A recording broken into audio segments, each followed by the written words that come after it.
Dutch video writer Carmen Angelica, and today I want to talk to you about the thirst throughout history. No, I'm not talking about the times in history when people wanted soda or water or mead. That would be boring. I'm talking about the thirst, where a male or female does anything for the opposite sex or same sex because they are yearning for attention or sex. Because being thirsty is not a new thing. It's been around for as long as people have wanted to bone. Here are just a few of the thirstiest moments in history.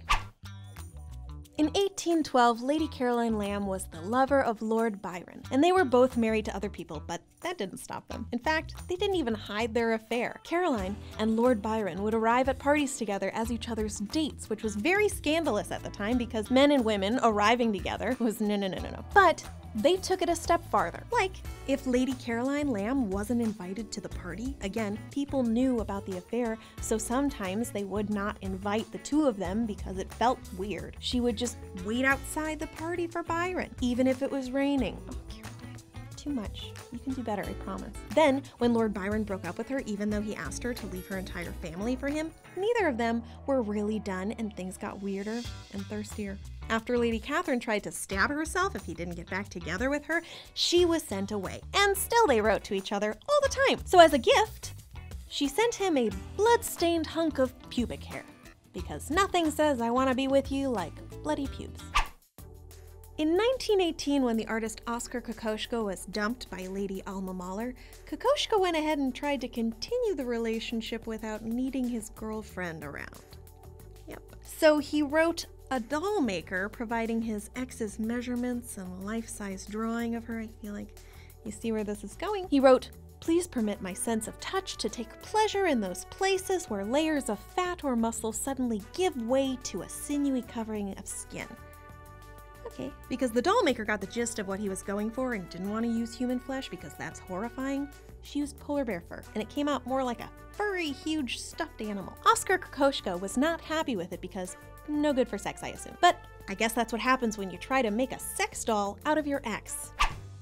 Even the Federal Bureau of Investigation gets thirsty. In 1982, FBI Special Agent J.J. Smith recruited Katrina Young as an intelligence asset, and they began sleeping with each other. Problem was, she was a double agent for Chinese officials and literally getting classified information directly from JJ. 9 years later, she was discovered by another FBI agent named Bill Cleveland. But instead of taking this info to a higher up, he told JJ, "Hey, I think we have a spy on our hands." And JJ was like, "Alrighty then," and did nothing. So of course, Bill also did nothing. Because it turns out that Bill Cleveland then also started having an affair with Miss Young. It took 10 more years for anyone else at the FBI to realize she was a spy funneling information out of the FBI. I guess that person had a lot of willpower not to start sleeping with Katrina because Katrina was sexy as or the thirst is very real at the FBI. Speaking of the thirst in the government, we all know JFK loved the ladies. However, JFK wasn't just into interns and Marilyn Monroe. He liked his ladies dangerous. When he was just a baby 24-year-old in the Navy, he started going for an obvious Nazi spy, Ingrid Arbad. How obvious, you ask? Like she used to be Hitler's companion at the Olympics kind of obvious. Thankfully, the Navy quickly switched JFK to a desk job where he couldn't access important Navy secrets that he might blurt out mid-hookup. Then, when JFK became president, he buckled down, stopped having risky affairs, I'm sorry. I really tried to keep a straight face. Whew, boy. No, JFK was a thirsty, thirsty man. He actually ended up bringing prostitutes and interns into his little sex pad, the White House, and his Secret Service would stand guard and do the best they could to try to make sure none of his little sex buddies were spies. In addition, he started up a little affair with Ellen Ramech, a suspected communist spy who was informing the East German embassy. But when JFK found out, he didn't stop. His brother Robert had to finally deport her to make sure his brother didn't accidentally jeopardize the country with his dick. Yep.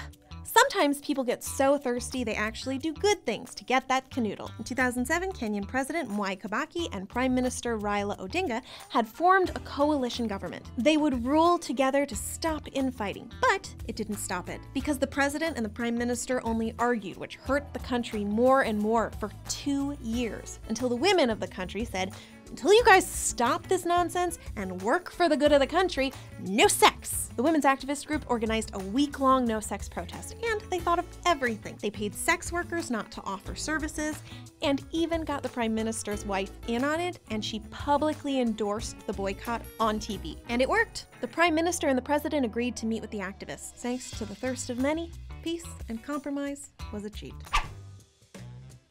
We all know about King Henry VIII, King of England, who's famous for remarrying a bunch of queens and cutting off a few of their heads, being the father of Queen Elizabeth I. You can get it. Well, when Henry met Queen Elizabeth's mom, Anne Boleyn, he was ready to f***, but she wasn't down unless she could be queen. However, he was married, and thus there already was a queen, Catherine of Aragon, and the only option was an annulment, which could only happen if there was proof that the marriage was entered improperly. So when Henry went to the Pope and was like, well, my current wife, Catherine, definitely slept with my older brother, who's dead, so you can't ask him, you just gotta take my word for it. The Pope was like, no, man. So Henry was like, all right, then I'm gonna make the Church of England not a part of Catholicism, and I'll be in charge. And he formed the Anglican Communion. So he made his own religion because he was a thirsty man. Now, I can probably go on about the thirst throughout time, but this is a web video and not a mini-series on the History Channel. But History Channel, I would love to see that mini-series if you want to make it. Just putting it out there. May the thirst be with you. Don't hate me for that. Hey guys, Saturday, April 8th, we're doing a live after hours. Katie Willard, Daniel O'Brien, Soren Bowie, and I will be coming up with movie ideas too awesome to get made. Tickets are $7. There's probably more information somewhere on your screen and a place to click and buy them, so do that.